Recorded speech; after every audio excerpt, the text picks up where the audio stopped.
네, 여러분들 안녕하세요. 자, 여러분들의 통계학을 맡게 된 이충훈입니다.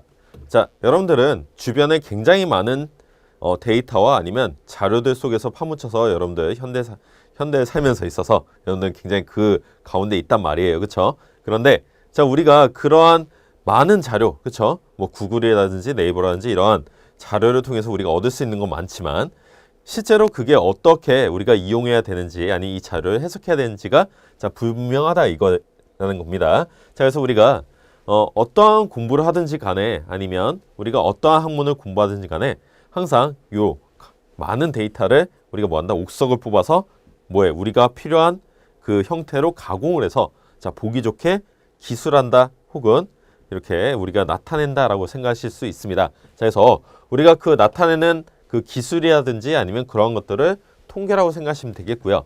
자, 그 다음에 확률이라는 것은 뭐냐면 여러분들 이 통계 자료가 얼마만큼 얘가 신뢰도를 가지는지 아니면 이 중에서 얘가 어떠한 확률로 이제 일어날 수 있는지 등등을 앞으로의 일을 예측하거나 아니면 이 녀석이 이제 어떠한 이제 표본을 가지고 모집단, 그러니까 전체 집단에 대한 데이터를 해석하는지 등등을 얘기할 때 확률이 쓰입니다.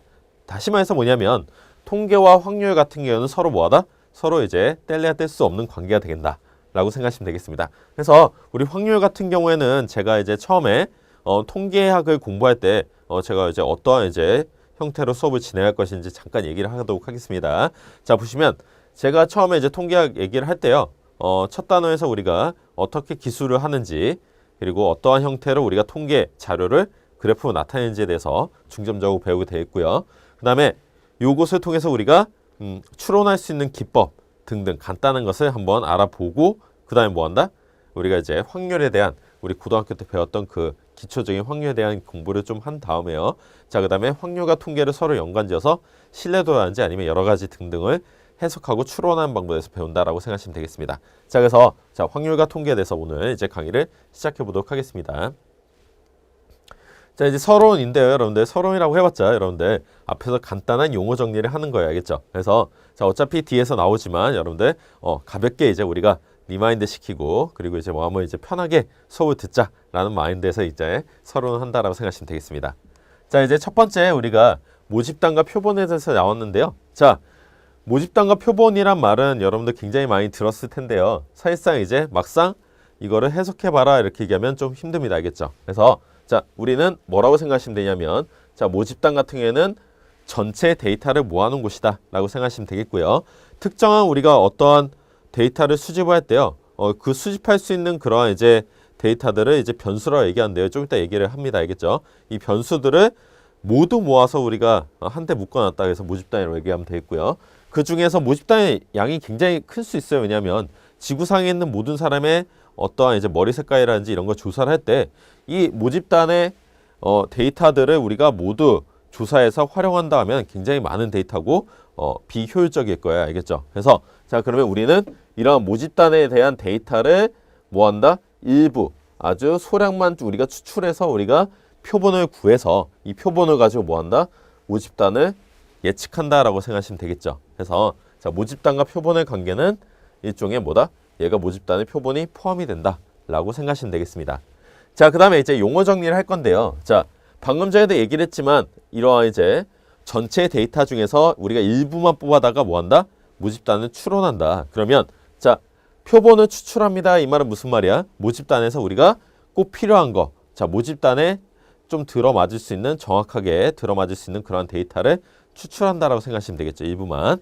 자, 추출하는 것에서는요. 여러분들 뭐 얘가 랜덤하게 추출하는 것을 굉장히 이제 여러분들 주로 하고요. 그래서 난수표, 그러니까 일종의 이제 어떠한 이제 숫자가 서로 연관관계 없이 동일한 이제 개수로 나올 수 있는 그러한 이제 난수표를 사용하고 있기도 하고요. 그리고 여러 가지 뭐 이제 샘플링이 될 수 있는 그 집단에서 대표값이 될 수 있는 사람들을 뽑아다가 뭔가 활용을 하기도 합니다. 그래서 자 추출하는 거 자체는요 굉장히 여러분들 중요해요. 왜냐하면 전체 모집단을 해석하는 데 있어서 추출을 잘못했다 그러면 뭐한다? 얘가 어느 한쪽으로 편향된다라고 생각하시면 되겠습니다. 그래서 편향되지 않도록 얘가 추출하는 방법을 표본 추출이다 라고 생각하시면 되겠습니다. 자, 그 다음에 이제 표본이란 말이 있어요. 그렇죠? 표본이란 말은 방금 전에 내겠지만 자 샘플입니다. 알겠죠? 얘는 어떠한 모집단을 대표할 수 있는 일부의 뭐다? 일부의 이제 그런 이제 변수다라고 생각하시면 되겠습니다. 그래서 자, 표본을 우리가 추출을 하는데 그러니까 모집단의 일부분이다라는 거 생각하시면 되겠고요. 그 다음에 이제 모집단 같은 퍼퓰레이션인데 그러니까 이 녀석은 뭐냐면 전체 데이터를 모아놓은 거라고 방금 전에 얘기했죠. 그래서 자, 이제는 얘는 이제 전체 데이터를 모아놨다라고 생각하시면 되겠습니다. 자, 그러면 실험 단위다라고 되어 있는데요. 자, 우리가 일종의 이제 실험 단위다라는 것을 먼저 배우기 전에 자, 실험이라는 것을 먼저 기억을 하셔야 돼요. 알겠죠? 자, 실험이라는 건 뭐냐면 어떠한 이제 우리가 변수를 추출하기 위해서 아니면 우리가 값을 구하기 위해서 이렇게 산출값을 구하기 위해서요. 자, 우리가 일종의 어떠한 뭐 사람에게 물어보았다. 알겠죠? 그러니까 뭐 이렇게 데이터를 추출하기 위해서 설문지를 돌렸다. 그래서 설문지에 대한 내용이 어떠한 내용에 답하도록 했다. 그래서 일종의 이건 뭐야? 그 사람에게 물어보는 행위이기 때문에 실험 중에 하나다라고 생각하시면 되겠습니다. 그러면 자, 이러한 이제 실험을 통해서 우리가 실험 값을 구할 수가 있는데요. 자, 그 값을 구하기 위해서 단위가 된 녀석이 누구니라는 것이 실험 단위입니다. 그래서 우리가 사람에게서 뭔가 데이터를 추출한다라고 얘기하면 실험 단위는 사람이 되겠죠. 아니면 우리가 뭐 동물에게서 동물이라면 뭐 여러분들 뭐 개나 고양이 이런 거에 대해서 데이터를 추출하고 싶다라고 하면은 실험 단위가 바로 개나 고양이가 될 겁니다. 알겠죠? 또한 여러분들 뭐 전구가 얼마만큼 오랫동안 수명을 가지는지에 대해서 알아보기 위해서는 실험 단위가 누구다? 전구가 되겠죠. 그래서 자, 이런 것들을 실험 단위다 이렇게 얘기할 수 있습니다. 자, 우리가 실험 단위를 통해서 어떠한 이제 데이터를 추출을 했는데요. 자, 표본의 요소다라고 돼 있으면은 일종의 얘는 뭐다? 변수라고 생각하시면 되겠습니다. 알겠죠? 그래서 변수다. 그래서 우리가 그 다음부터 이제 1장부터 내내 이제 배우게 될 것이 바로 변수인데요. 자, 변수라는 것은 어떠한 실험 단위에서 뽑아낼 수 있는 데이터다라고 생각하시면 되겠고요. 그것의 종류가 많으면 여러 가지 데이터를 가지게 되겠고요. 그것의 종류가 뭐 한 가지다라고 얘기하면 일변량이다 이렇게 얘기할 수 있습니다. 그래서 자, 뭐 두 가지면 이변량, 그리고 세 가지면 세 가지 이상은 다변량이다. 그래서 변수라는 것은 어떠한 실험 단위에서 뽑아낼 수 있는 데이터다라고 생각하시면 되겠고요. 그리고 이 데이터 같은 경우에는 어떤 상황이라든지 아니면 여러 가지 조건에 따라서 변하게 되겠죠. 자, 그러면 이거의 반대말이 뭐가 되겠어요, 여러분들? 자, 바로 상수가 되겠죠. 그래서 상수 정도는 여러분들 다 아실 겁니다. 왜냐하면 얘는 변하지 않는 값이기 때문에 우리가 수학 문제를 풀든지 여러 가지 우리가 문제를 풀거나 아니면 할 때 우리 주어진 값을 대입시킨다. 그래서 이거 항상 변하지 않는 값이다. 그래서 상수라고 얘기할 수 있습니다.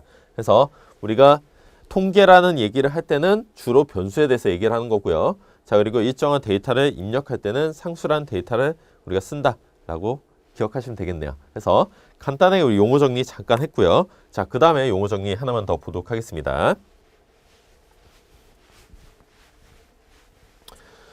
자, 이 두 번째 기술통계학과 추측통계학인데요. 자, 우리가 통계학에 대해서 배우게 되는 지금 이제 상황인데, 자, 이 상황에서 우리가 통계에 대해서 어떠한 관점에서 보느냐라는 것을 이제 얘기하게 되겠습니다. 자, 우선은 우리가 첫 번째 처음에 우리가 주구장창 다뤄야 될 내용은 뭐냐면 기술통계학인데요. 자, 얼마만큼 이 통계 자료를 표현을 어떻게 하는지에 대해서 이제 얘기하는 것이 기술통계학이다. 그래서 자, 중요한 뭐 특성을 요약해서 우리가 보여주거나 아니면 설명하기 위해서 사용되는 절차인데요. 이러한 절차에는 뭐가 있냐면 뭐 그래프를 그린다든지 자, 원도표를 그린다든지 아니면 막대도표를 그린다든지 아니면 우리가 뭐 선으로 그린다든지 등등을 통해서 기술통계학을 사용할 수 있다라고 생각하시면 되겠습니다. 자, 우리가 기술통계학을 사용하기 위해서는요. 우선은 이 자료 자체가 양이 많지 않고 적을 때 많이 사용하고요. 그 다음에 이러한 자료 자체가 많지 않고 적을 때 사용을 하고 그리고 우리가 어떠한 명확하게 직관적으로 보여주고 싶을 때 이 자료를 이제 기술통계학을 사용해서 이제 한다라고 생각하시면 되겠죠. 그 다음에 이제 두 번째 보도록 하겠습니다. 추측통계학이다. 자, 우리가 통계학을 배우는 주 내용은 뭐냐면 추측통계학을 위해서 이제 많이 한다라고 생각하시면 되겠습니다. 자, 뭐냐면 이 녀석 같은 경우에는 우리가 통계 자료가 전체 자료를 다 해석하기가 쉽지가 않기 때문에 일부의 표본을 가지고 우리가 어떠한 모집단을 추출한다. 그래서 전체 내용을 추측한다 이런 얘기를 하시면 되겠고요. 자, 이 추측할 수 있는 굉장히 다양한 방법이 있는데 자, 다양한 방법 10가지 중에서 우리가 한 가지가 가장 뛰어나게 적용이 잘 된다 라고 얘기하면 우리는 그 추측 통계학에서 그 방법을 통해서 우리가 추측을 하는 것이 더 좋겠죠. 그래서 자, 이러한 이제 절차를 얘기합니다. 그래서 절차 같은 경우에는 통계 자료를 우리가 추론하는 데 있어서 굉장히 많은 기법이 사용이 되는데요. 자, 우리는 그 기법 중에서 어떠한 기법이 더 어울리는지를 이제 나중에 이제 후반부에서 많이 배우게 된다라고 기억하시면 되겠습니다. 자, 그래서 우리가 이제 기술통계학과 추측통계학에 대해서 얘기를 쭉 했는데요. 자, 우선은 우리가 이제 어떠한 이제 표본을 추출하고 추측통계학에 대해서 얘기를 할 때 중요한 내용에 대해서 잠깐 얘기를 해보도록 하겠습니다. 자, 여러분들 이제 교재에는 없으니까 같이 한번 보도록 할게요. 자, 목적 달성 이제 추측통계학에 대한 추측통계학의 자, 목적 달성에 대해서 보도록 하겠습니다. 자, 효과적인 추측통계학의 목적을 달성하기 위해서는요, 우리가 첫 번째를 뭘 사용해야 되냐면, 자, 첫 번째는 바로 이제 관심 있는 모집단을 생각하셔야 돼야겠죠. 관심 있는 자, 모집단은 우리가 찾아야 되겠고요. 자, 그 다음에 두 번째 우리가 뭐를 얘기해야 되냐면 이제 표본을 추출하는 방법을 생각하셔야 됩니다. 표본 추출 방법이다. 자, 우리가 관심 있어 하는 모집단을 이제 선택을 했으면 이 중에서 우리가 이 모집단을 해석하기 위해서 추출할 수 있는 방법을 해석하셔야 되겠죠. 그래서 자, 추출하는 데 있어서 우리가 중요한 이제 관점으로 봐야 될 것은 뭐냐면 자, 첫 번째는 뭐다? 이제 최소 비용이 되겠습니다. 자, 최소 비용이고요. 자, 그 다음에 이제 두 번째는 뭐다? 얘가 자, 질문에 대한 이제 적절한 답이 되겠습니다. 알겠죠? 적절한 답을 얻을 수 있는 것이다. 자, 그래서 우리가 표본 추출하는 방법은 비용이 적게 들고 명확하게 나올 수 있는 답이 나오는 거, 그런 걸 이제 추출해야 된다. 자, 그 다음에 이제 세 번째를 보도록 하겠습니다. 자, 세 번째 보시면요, 요 표본을 추출했으니까 뭐 한다? 이제 분석을 해야 됩니다. 그렇죠? 자, 그래서 분석을 하는 데 있어서 적절한 분석의 방법을 쓴다. 그래서 여러 가지 분석 방법이 있을 텐데 그 중에서 이제 한 가지 선택해서 우리가 사용하게 되겠습니다. 자, 그 다음에 네 번째 보도록 하겠습니다. 자, 네 번째는 뭐냐면 자, 절차를 사용합니다. 그렇죠? 적절한 절차를 사용한다. 자, 절차라는 것은 아까 얘기했는데요. 자, 여기까지는 여러분들 분석하는 것까지는 일종의 이제 여러분들 추측 통계학이라고 이제 볼 수는 없고요. 그러니까 일종의 이제 기술 통계학에 가까운데요. 자, 그다음에 네 번째에 대해서 얘기를 한다면 이제 뭐 한다? 이제 우리가 추측을 하기 위해서 이제 추론을 하기 위해서는 여러 가지 절차가 사용이 되는데 자, 그중에서 우리가 가장 적합한 것을 사용한다라고 생각하시면 되겠네요. 그래서 이렇게 얘기한다. 자, 그럼 네 번째까지 했으면 여기까지 한 내용을 가지고 우리는 뭐 한다? 이제 다섯 번째. 자, 신뢰성을 이제 우리가 파악합니다. 알겠죠? 자, 파악한다. 그래서 요 우리 통계학 자료에 대해서 이게 조사를 하고 절차를 완성을 했더니 얼마만큼 이 자료, 그러니까 해석한 방법이 신뢰성이 있겠더라라는 것을 이제 파악하는 게 되겠죠. 그래서 자, 이러한 과정을 통해서 우리가 추측을 하게 되는데 자, 당연히 여러분들 뭐예요? 신뢰성이 높을수록 뭐하다? 얘가 이 자료는 믿을만하다. 이 통계학 자료는 믿을만하다라고 얘기할 수 있습니다. 그래서 자, 이러한 과정을 통해서 우리가 이제 공부를 하게 되겠고요. 자, 서론에 대해서 이제 얘기할 때 우리가 주 얘기는 뭐냐면 처음부터 끝까지 어떠한 내용을 배우게 될 것이고요. 그 다음에 우리가 어떠한 것을 포인트를 잡아야 될 것인지 잠깐 봤습니다. 자, 그럼 이제 1강을 들어가도록 하겠습니다.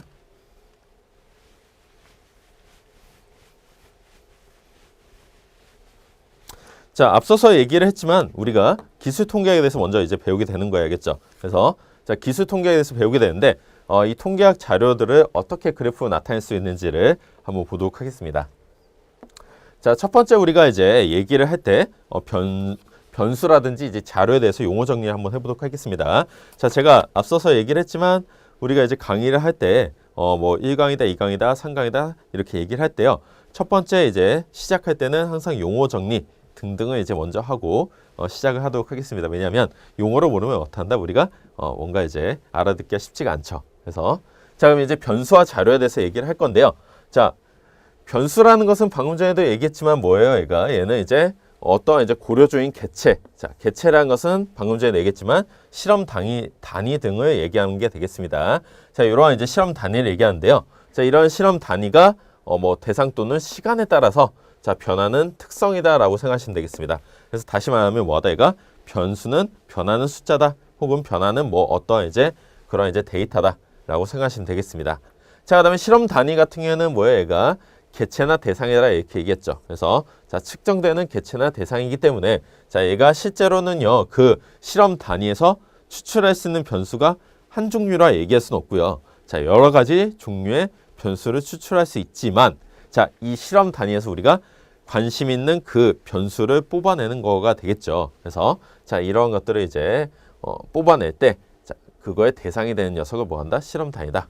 그래서 일종의 사람에서 뭐 머리 색깔 뽑아낸다라고 머리 색깔의 종류를 뽑아낸다라고 얘기했을 때 실험 단위는 사람이 되겠고요. 저 변수는 머리 색깔이 되겠다.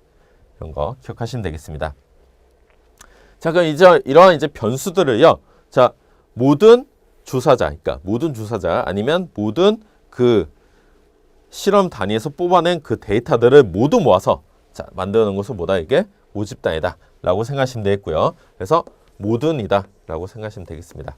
그래서 자, 모집단의 데이터를 얻는 것은요, 여러분들 실제로는 가능하려면 뭐예요? 굉장히 모집단의 그 숫자가 굉장히 작아야 되겠죠.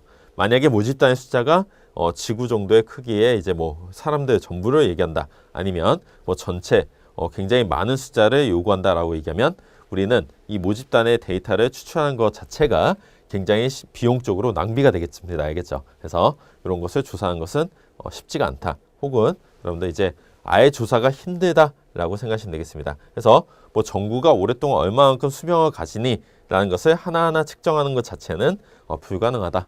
그래서 이런 것들을 모집단은요, 여러 가지 의미에서 조사하기가 쉽지가 않습니다. 알겠죠? 자, 그 다음 내용을 보도록 하겠습니다. 자, 표본입니다. 자, 표본이라는 것 자체는 방금 전에 우리가 서론에서 잠깐 언급을 했지만요. 자, 얘는 모집단에서부터 일부분의 부분 집합이다라고 생각하시면 되겠습니다. 그래서 자, 이 부분 집합인데 요거 추출하는 것이 굉장히 중요하다 얘기했죠. 그래서 자, 추출을 잘 하실 수 있으셔야 됩니다. 만약에 얘가 추출이 잘 안 되면 편향이 된다라고 얘기합니다. 편향이 된다. 그래서 어느 한쪽으로 쏠려 있다. 자, 일종의 여러분들 이런 거라 생각하시면 돼요. 어떠한 이제 조사를 합니다. 알겠죠? 뭐 전수조사다 많이 여러 가지 조사를 합니다. 자, 조사를 할 때요. 자, 여러분들 뭐 어떠한 이제 조사를 할 때 그 조사에 대해서 응한다라고 얘기하죠. 그러니까 조사대에 응합니다. 자, 여러분들 길거리에서 뭔가 조사를 한다라고 했을 때요. 자, 길거리에서 멈춰서 조사에 응하는 사람은 실제로는 많지 않아요, 여러분들. 실제로 그 분야에 대해서 관심이 있거나 아니면 좀 시간적 여유가 있는 사람들이 조사에 응하겠죠. 그러면 여러분들 불특정 다수에게 데이터를 얻어야지만이 요 조사 내용이 이제 여러분들 그 신뢰도가 굉장히 높을 수가 있는데, 자, 이거 불특정 다수가 아니라 관심 있는 사람에게만 그 데이터를 뽑아내기 때문에 어느 한쪽으로 편향이 될 수 있습니다. 그래서 어느 한쪽으로 쏠리는 결과를 얻을 수 있다. 그러면 이런 결과 자체는 통계학 자료에서 여러분들 별로 이렇게 여러분들 좋은 자료가 될 수가 없겠죠. 그래서 자, 이런 것들이 생길 수가 있다라고 생각하시면 되겠습니다. 그래서 우리는 표본을 추출하는 것이 굉장히 중요하고 까다롭고 여러분들에게 난제가 된다라고 생각하시면 되겠습니다. 자, 그 다음에 이제 우리가 표본에 대해서 추출을 할 때요. 그러니까 이 변수를 추출하게 되겠죠. 자, 변수를 추출하게 되겠는데요. 자, 이 변수 자체가 한 가지입니다. 그렇죠? 한 종류의 변수를 우리가 얻었다. 그러면 얘는 일변량이라 이렇게 얘기하고요.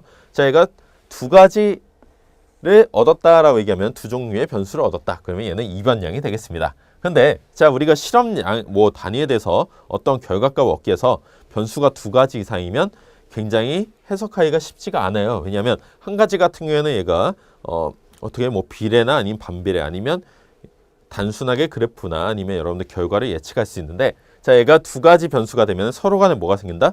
상호 관계가 생깁니다. 알겠죠? 상호 영향을 주기 때문에 자, 변수가 두 가지 이상이면 해석하기가 굉장히 어려워진다. 그래서 여러분들 그 방법을 해석하기 위해서 나중에 회귀 분석이나 이런 것들을 이제 배우게 되겠습니다. 그래서 자, 이변량 이상이면 굉장히 까다로워진다. 자, 그 다음에 이제 다변량 자료다 이렇게 얘기하면요. 다변량 자료라는 건 두 가지 이상을 얘기하는 거죠. 그래서 매우 이제 까다롭겠구나 라는 거 기억하시면 되겠습니다.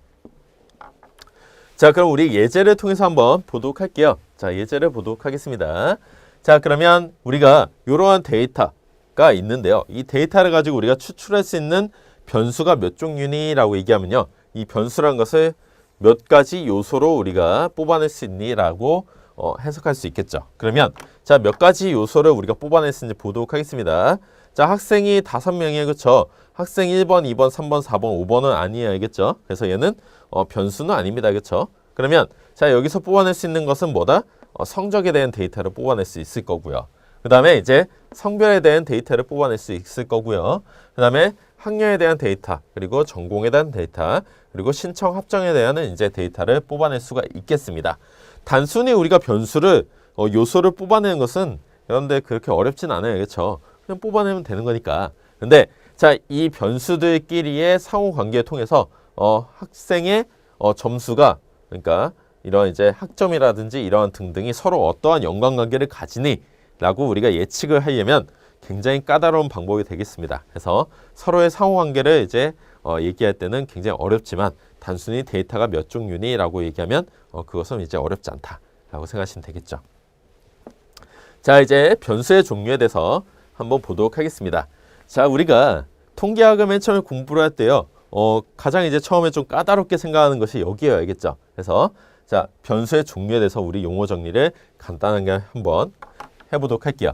자, 우선은 용어가 있는데요. 질적인 변수가 있고 양적인 변수가 있습니다. 자, 그러면 우선 두 가지에 나눠야 되는데요. 자, 질적이다, 양적이다 이렇게 하면 너는 질적으로 좋은 삶을 살고 있니? 아니면 뭐 양적으로 좋은 삶을 살고 있니? 뭐 이런 얘기를 할 수 있죠. 그렇죠? 그러면 여러분들 뭐 질적인 거는 내가 뭐 좋다, 남들보다 누구보다 더 좋다 이렇게 얘기를 할 수 있지만 특정한 어떠한 숫자로 표기하기가 쉽지가 않습니다. 자, 내가 뭐 10만 원 이상을 가지고 있으면 행복하구나. 근데 어떤 사람은 10만 원 이상 가지고 있어도 행복하지 않죠. 그러니까 이것은 질적이라는 것은 숫자로 판단하기가 쉽지가 않다라는 게 되겠습니다. 그래서 얘가 뭐 질이나 특성을 측정한다라고 생각하시면 되겠고요. 자, 양적이라는 건 단순히 우리는 뭐예요? 그러니까 실험 단위에 대한 숫자를 파악한다라고 생각하시면 되겠죠. 그래서 얘가 뭐 어떤 물건을 500개 가지고 있다, 뭐 1000개 가지고 있다, 1개 가지고 있다. 그럼 우리는 양적으로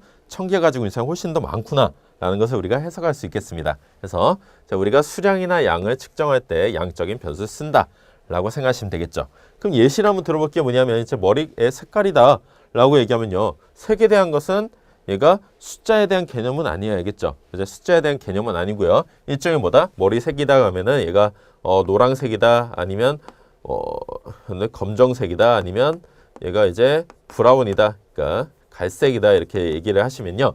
자, 노란색의 범위에 들어가는 녀석이 있고요. 검은색의 범위에 들어간 녀석이 있고 갈색의 범위에 들어간 녀석이 있을 겁니다. 하지만 노란색도 노란색 나름이에요. 여러분들 굉장히 뭐 센 노란도 있을 거고요. 여러분들 뭐 좀 진한 노랑도 있을 건데, 자, 노란색의 범주에는 어쨌든 들어가. 그럼 얘는 노란색 범주에 들어가는 데이터다라고 얘기할 수 있겠고요. 자, 얘는 검은색이지만 다 검은색이 뭐 좀 옅은 검은색이 또 있을 거고요. 진한 검은색도 있을 거죠.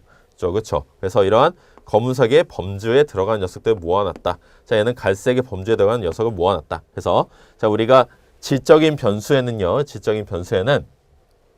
자, 범주화 시켜서 얘기를 많이 하도록 합니다. 알겠죠? 범주다. 그래서 일종의 뭐 여러분들 이제 자동차 회사에 대해서 얘기를 합니다. 그렇죠? 그러면 뭐 도요타에 대해서 얘기한다. 그러면 그 안에는 여러 가지 차들의 종류가 있을 거예요. 하지만 얘네들은 도요타라는 범주 안에 들어가 있는 거죠. 그렇죠? 그래서 자, 이런 것들을 이제 질적인 변수다라고 생각하시면 되겠습니다. 자, 그다음에 이제 밑을 보도록 할게요. 자, 이산형 변수다, 연속형 변수다 이렇게 얘기하는데요. 자, 이거는 뭐 간단합니다. 여러분들 이렇게 생각하시면 돼요. 자, 이 얘기를 하기 전에 여러분들 간단하게 한번 공부를 해보도록 하겠습니다. 자, 보면은 여러분들 수라는 거 뭐 중학교, 뭐 초등학교, 고등학교, 대학교 항상 우리는 숫자를 배우게 되겠는데요. 자, 수라는 범위를 딱 보게 되면, 자, 우리가 셀 수 있는 거, 그렇죠? 셀 수 있거나 아니면 우리가 실제로 존재하는 숫자를 뭐라고 그래요? 이거를 실수라고 그러죠. 그렇죠? 실수라고 얘기합니다. 자, 그 다음에 실수 안에는 여러 가지가 있는데요. 뭐가 있어요? 또 이제 뭐 유리수라든지 이런 것들이 있겠고요. 자, 유리수 안에는 또 뭐가 있어요? 여러분들 보면은 정수라든지 이런 것도 있겠죠. 그래서 자, 정수 안에는 또 뭐가 있어요? 여러분들 자연수라는 것이 있을 겁니다. 자, 그러면 이러한 이제 숫자를 나타낼 수 있고요. 실제로 존재하는 숫자를 실수라고 얘기하고 나머지를 이제 허수라고 얘기하는데요. 실제로 존재하는 숫자를 모두 나타낼 수가 있다. 그래서 이 모두 나타낼 수 있다는 말은 무슨 말이냐면요. 이렇게 선을 딱 그어서요. 그러니까 얘가 1부터 2까지 이렇게 점을 이렇게 찍었습니다. 그렇죠? 이렇게 점을 찍어서요. 어느 한 지점을 딱 찍어서 내가 이 점에 있는 데이터가 존재한다. 라고 얘기하면 얘는 연속형이어야겠죠. 그래서 어디를 찍어도 데이터가 존재하면 연속형이 되겠고요. 자, 어느 데이터를 딱 찍어서 여기를 딱 봤더니 이 데이터는 절대 존재할 수가 없어요. 그렇죠? 일종의 여러분들 뭐 한 개, 두 개 이렇게 뭐 과자를 한 봉지, 두 봉지, 이렇게 세 봉지 이렇게 샀는데요. 자, 얘를 1.5봉지는 사기가 좀 쉽지가 않죠. 여러분들 뭐 봉지에 다 뜯어가지고 살 수 없으니까. 하지만 여러분들 요즘에는 좀 뭐 허니버터칩 정도는 여러분들 그렇게 살 수 있지 않을까 이런 기대를 해봅니다. 알겠죠? 그래서 하여튼간에 여러분들 그 단위, 그러니까 개수의 단위 한 개, 두 개, 세 개, 자동차 1.5개 이런 얘기는 안 하잖아요. 그렇죠? 그래서 그런 것들, 그러니까 우리가 유한계독은 얘가 일종의 그 중간 단계가 없는 불연속적인 점을 가지는 것들을 뭐라 한다? 이거를 이상형 변수다. 이렇게 얘기하면 되겠습니다. 자, 그러면 우리가 시간의 개념입니다. 알겠죠? 이거 시간 여러분들 보시면요. 시계 딱 보세요. 그러면 얘가 지금 1초를 지나서 뭐 이제 25초, 뭐 26초 이렇게 지나가고 있습니다. 그렇죠? 그래서 여러분들 시계가 이렇게 지나가고 있는데 좀 더 디테일하게 보면 여러분들 초보다 더 작은 단위로 여러분들 셀 수도 있겠죠. 그러면 시간은 여러분들 계속 흘러가기도 하고 얘가 언제 멈출지 멈춘다는 개념은 없습니다. 알겠죠? 그래서 계속 흘러가고 어느 지점에서 우리가 시계를 체크해도 그 시간에 대해서 알 수가 있다. 그러면 일종의 얘는 시간에 대한 개념이 들어가게 되면 뭐다? 얘는 연속형 변수가 되겠다라는 거 기억하시면 되겠습니다. 그래서 앞서서 우리가 얘기했지만 전구의 수명이다 이렇게 얘기하면요. 수명 같은 경우에는 얘가 꺼질 때가 그 수명이에요. 그렇죠? 그러면 얘가 꺼질 때가 수명이기 때문에 그 꺼질 때는 각각마다 다 틀릴 거고요. 자, 얘가 계속 시간이 흘러가는 것이기 때문에 이 녀석은 연속형 변수다 이렇게 생각하시면 되겠고요. 자, 이산형 변수 같은 경우에는 어느 대학교에 여러분들 뭐 오늘 들어오는 아침에 들어오는 차의 대수 혹은 바깥으로 나가는 차의 대수 이런 것을 측정할 때 차가 무한대로 들어오진 않을 거예요. 그렇죠? 그러니까 그런 것들 뭐라고 한다? 이산형 변수다 라고 생각하시면 되겠습니다. 그래서 자, 우리 변수의 종류 이렇게 크게 이렇게 나누어 보았고요. 자, 요 변수를 가지고 우리가 그림을 한번 보도록 하겠습니다. 잠깐 이제 자료를 이제 보도록 할게요. 자, 이제 한눈에 이제 보게 되면요. 여러분들 이런 이제 자료가 있죠. 자료가 있은 데이터가 있습니다. 그럼 이 데이터는 크게 두 가지 뭐 질적이다, 양적이다 이렇게 나뉠 수가 있고요.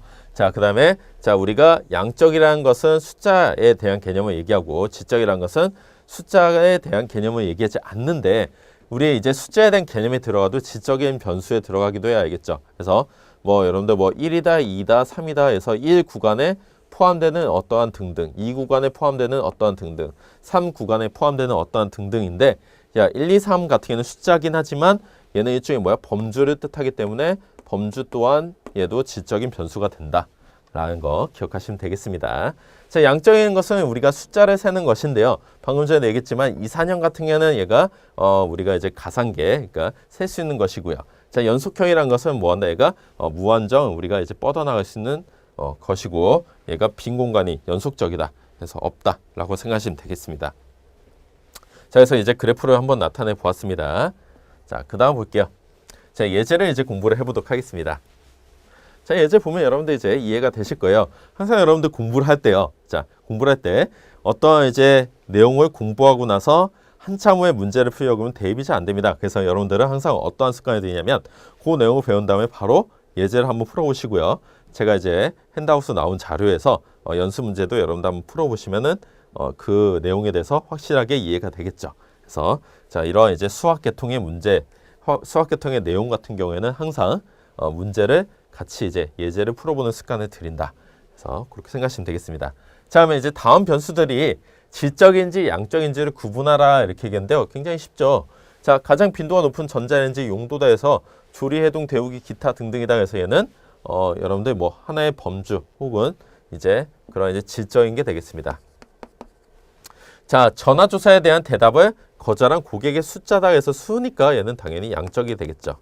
자, 그 다음에 어떤 실험에 G가 선택한 문이다 해서 A, B, C 문이 있는데요. A 선택한 문, B 선택한 녀석들, C를 선택한 녀석들이 있을 겁니다. 그래서 취향에 따라 선택을 하기 때문에 얘도 질적인 변수가 되겠다.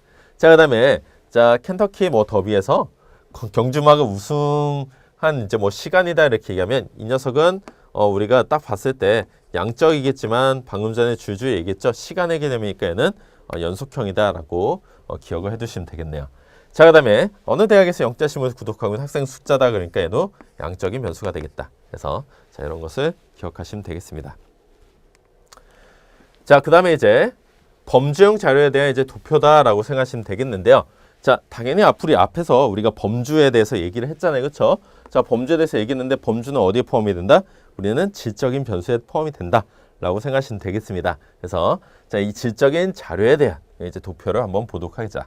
그러면 자, 첫 번째 요거를 이제 잘 보기 위해서는요, 뭐 해야 돼요? 그러니까 변수는 어떤 값이 측정이 되었는지 우리가 알아보아야 되겠고요.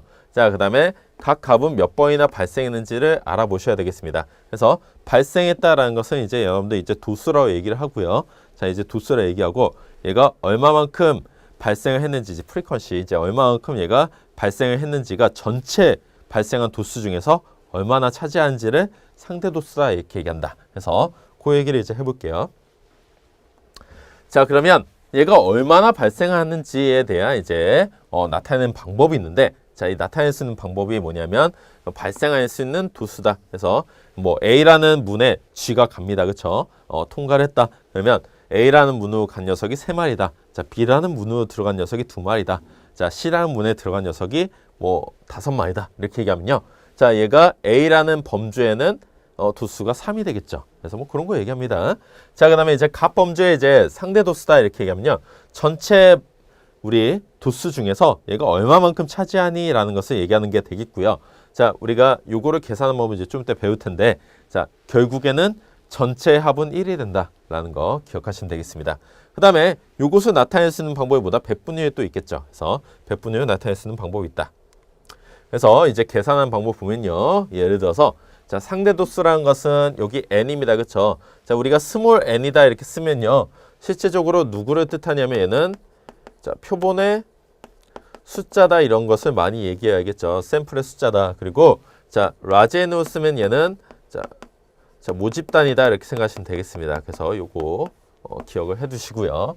자, 그 다음에 여기서 n은 이제 전체 도수를 얘기하면 되겠죠. 그렇죠? 전체 자, 도수를 얘기한다. 그래서 자, 전체 도수를 얘기하게 되겠고요. 해당 범주의 대수가 이렇게 되겠죠. 그래서 요거분의 요거를 하게 되면은 0점 몇몇 이렇게 나오게 되겠습니다. 그러니까 그러면 오늘 상대 도수의 총합은 뭐가 된다? 반드시 1이 된다라는 거 기억을 해두시면 되겠습니다. 자, 그 다음에 여기 백분율에다가요. 여기 백분율이라는 것은 상대 도수에다 배우 곱하게 되면 얘가 몇 퍼센트 차지하고 있는지를 알 수가 있겠죠. 그러니까 당연히 요거의 전체 백분율을 합하게 되면 뭐가 된다? 100%가 나온다라는 것도 한번 기억을 해 두시면 되겠습니다. 그래서 상대 도수 1이라는 것은 백분율로 뭐다? 100%를 의미한다라는 거 기억하시면 되겠네요. 자, 그 다음에 이제 이러한 이제 범주라든지 등등을요 우리가 도수다, 상대 도수다라는 것을 이제 구했으면 이것을 우리가 뭐한다?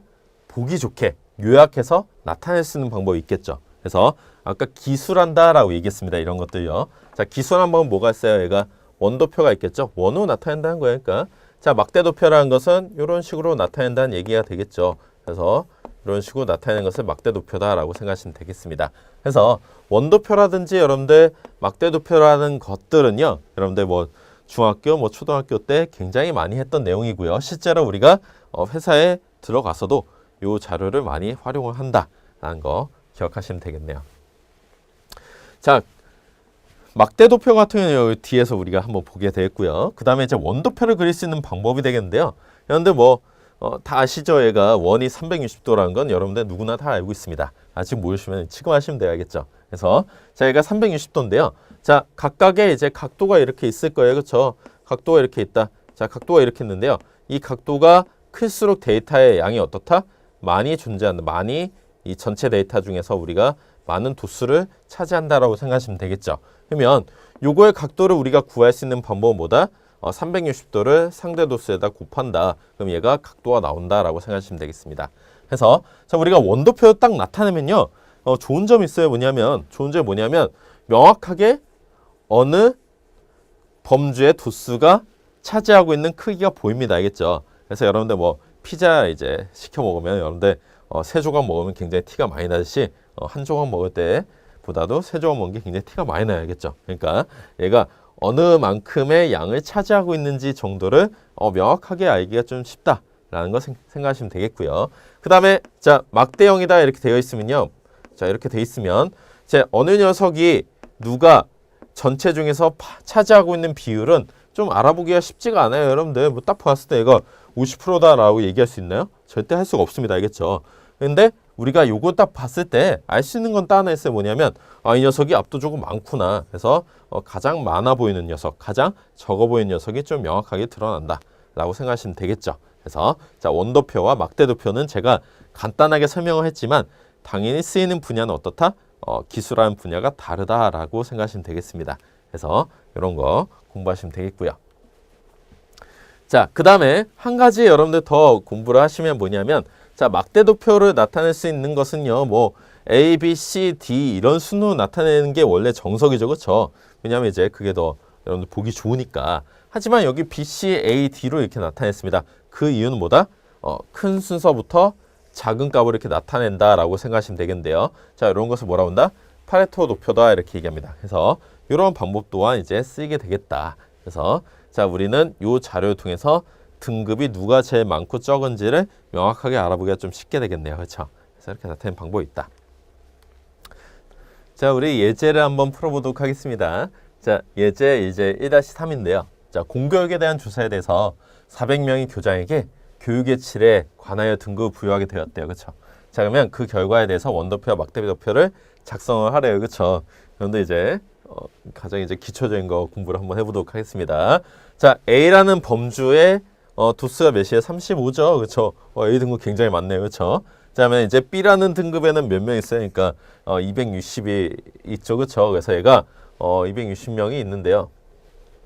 그 다음에 이제 C라는 등급은 뭐 93명이 있고요. 그 다음에 이제 D라는 등급은 12명이 있다라고 생각하시면 되겠습니다. 그래서 자, 우리 뭐 현재 이제 교육에 대한 공교육에 대한 질에 대해서 상당히 그래도 이제 B 등급 이상은 우리가 보고 있다라는 것을 이제 파악할 수 있겠죠. 하지만 아주 최고는 아니겠구나. 그래서 그런 거 잠깐 파악할 수가 있었습니다.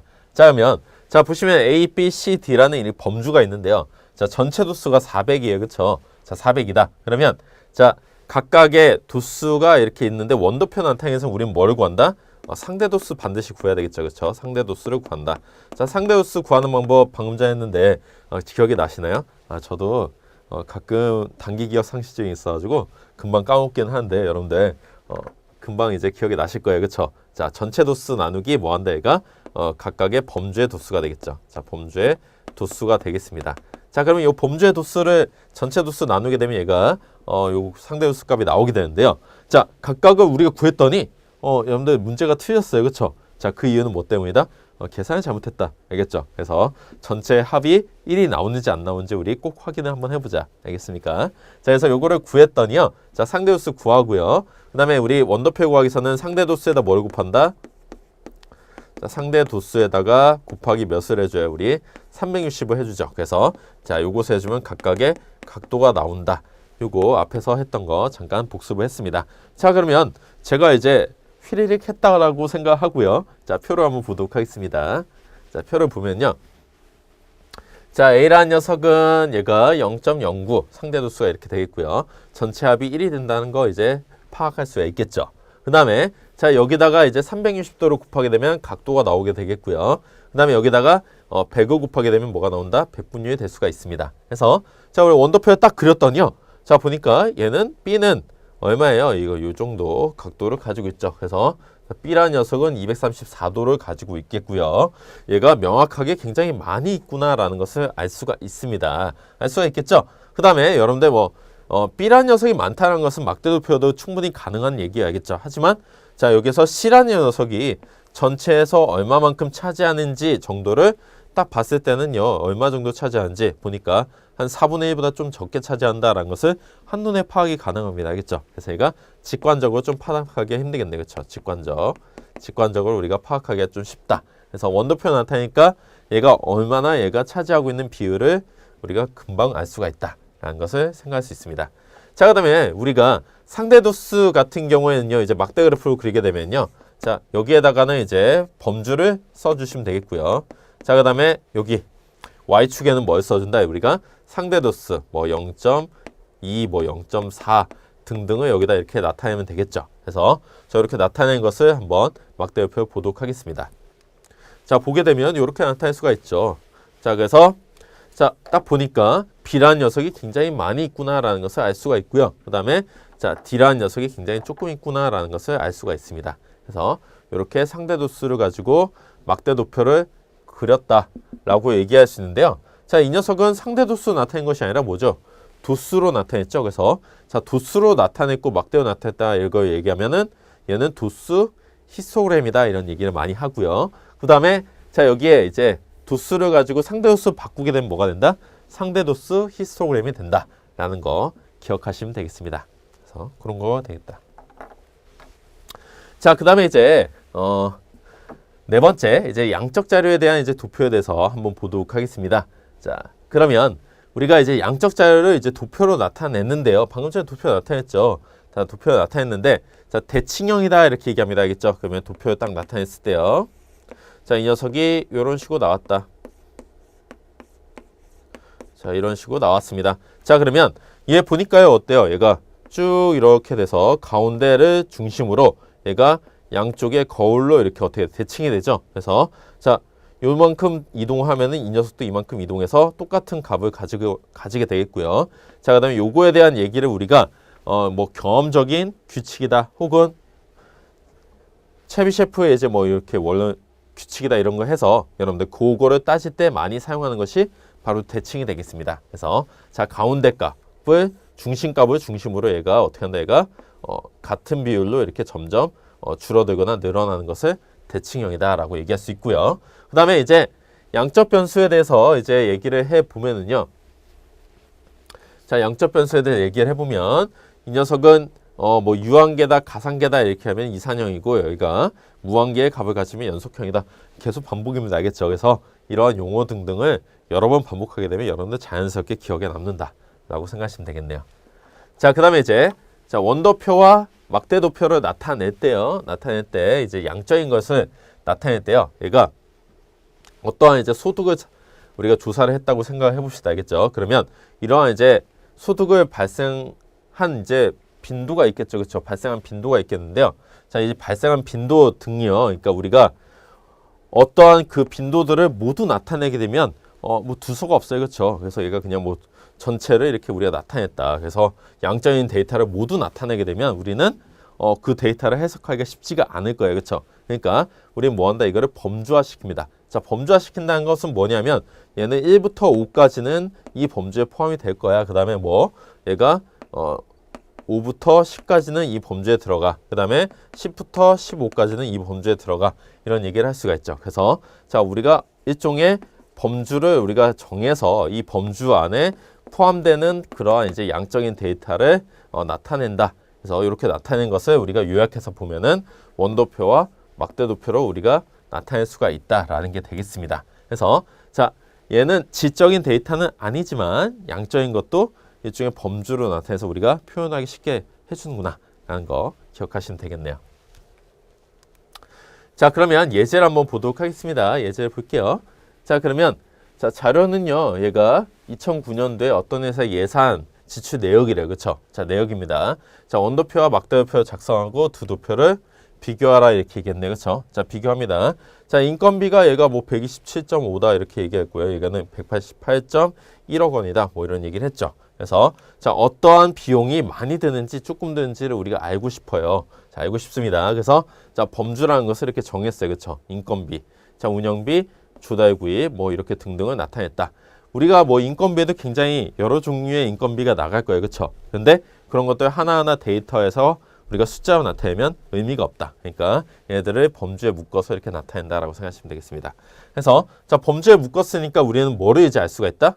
자, 전체 우리가 이 범주에 있는 그러니까 전체 범주의 합에다가 요거에 이제 비율을 구하게 되면 얘가 뭐 된다? 상대도수가 되겠죠. 자, 일종의 상대도수의 개념이 되겠고요. 그 다음에 자, 얘가 그 상대도수의 값에다가 뭐를 한다? 이제 360도 곱하게 되면 자, 원도표 또한 그리기가 쉽겠습니다. 알겠죠? 그래서 자, 이런 것들을 나타낸다.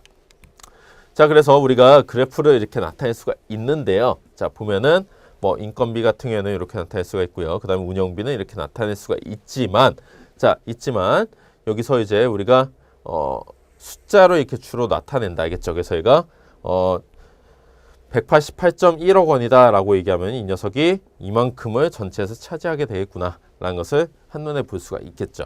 자, 이렇게 나타낼 수가 있습니다. 자, 또한 이제 얘가 뭐예요? 일종의 이제 지출액을 도수 대신에 이제 지출액으로 나타냈죠. 그래서 이렇게 나타내는 방법. 누가 제일 많은지 적은지를 파악하기가 쉽다. 그래서 막대표로 나타낼 수가 있습니다.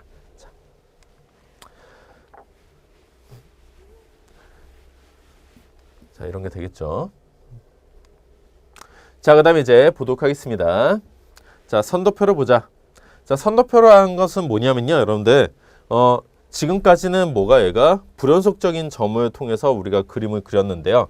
점이라든지 아니면 불연속적인 이제 막대를 가지고 이렇게 그리게 되는데, 자, 선도표라는 것은 이런 것을 생각하시면 되겠습니다.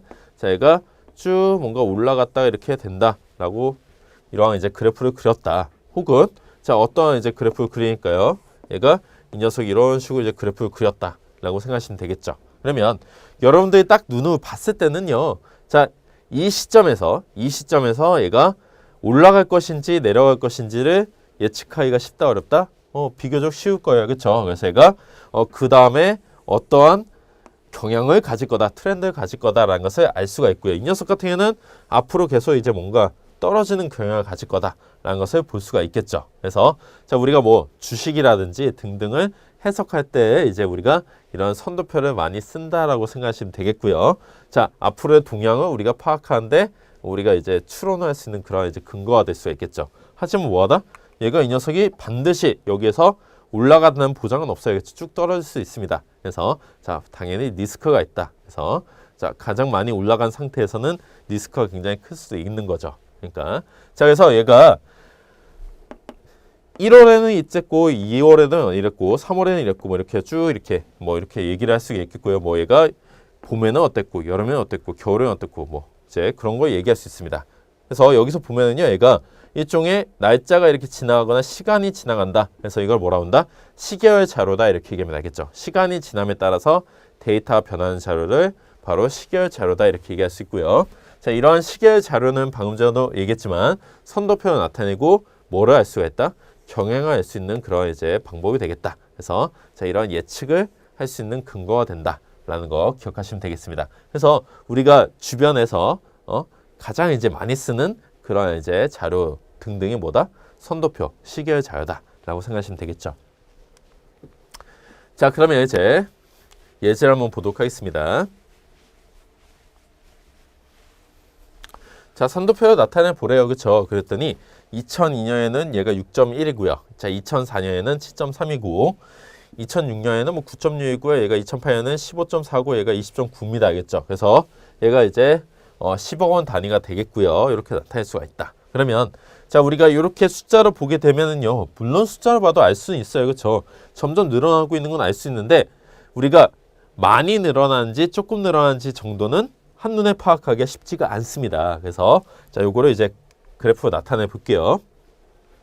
자, 봤더니 자, 어느 순간 2006년에서 2008년으로 넘어가는 순간 굉장히 크게 증가를 하고 있다라고 알 수가 있겠고요. 그 다음에 자, 보니까요. 자, 2008년에서 2010년에는요. 이 녀석이 이렇게 증가를 하는 것이 아니라 조금 주춤해졌죠. 그래서 자, 이러한 미세한 차이를 우리가 알 수가 있다.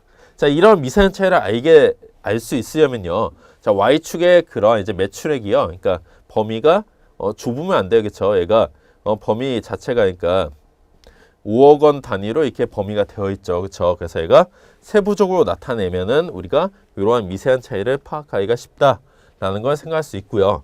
그다음에 이 단위 자체가 굉장히 커버립니다. 그렇죠? 10억 원 단위로 되어 있어요. 그랬더니 자, 보니까 어때요?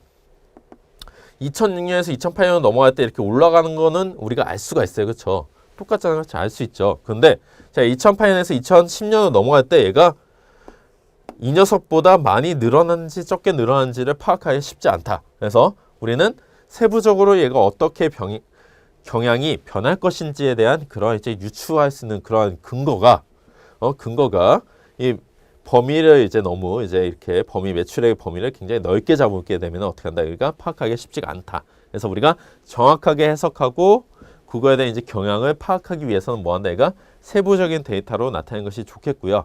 그 다음에 우리가 이러한 경향보다는 전체적인 흐름을 보기 위해서는 뭐 한다? 얘가 이런 것을 나타내는 것이 더 좋겠죠. 그래서 자, 여러 가지 이제 선도표로 나타낼 때도요, 여러분들 Y축의 범위에 따라서 크게 뭔가 변할 수 있겠구나 라는 거 기억하시면 되겠습니다.